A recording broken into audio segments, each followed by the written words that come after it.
जर तुम्ही पण माझ्यासारखे रोज त्याच भाज्या खाऊन कंटाळले असताल तर चला बनवूया आपण हरभऱ्याच्या डाळीची कोशिंबीर. सर्वात आधी भिजवलेली हरभऱ्याची डाळ घ्यायची, मिक्सरमध्ये टाकून ते ग्राइंड करायचं आहे आपल्याला.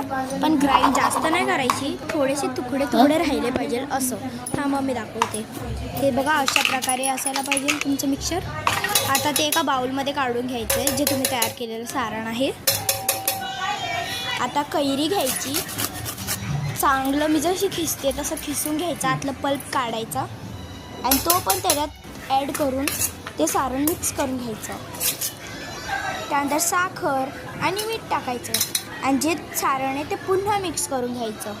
त्यानंतर कोथिंबीर घ्यायची, बारीक चिरायची आणि ती देखील त्या सारणमध्ये टाकून मिक्स करून घ्यायचं.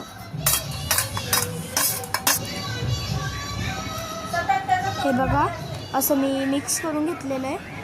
त्यानंतर 2 मिरच्या घेतलेल्या, पण नंतर एकच कापली कारण की जास्त तिखट नको होतं मला. त्यानंतर तेल घ्यायचं, गरम करायचं.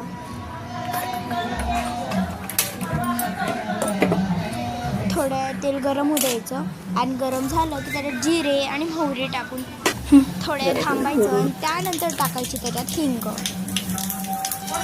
मग ते पण थोड्या गरम करायचं आणि त्यानंतर त्या कापलेल्या मिरच्या टाकायच्या. मग गॅस बंद करून तो तडका आपल्या त्या सारणात टाकायचा आणि चांगलं मिक्स करून घ्यायचं.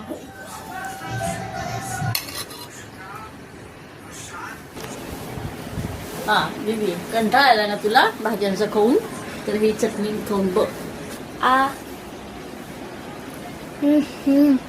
खरंच खूप भारी आहे. बघ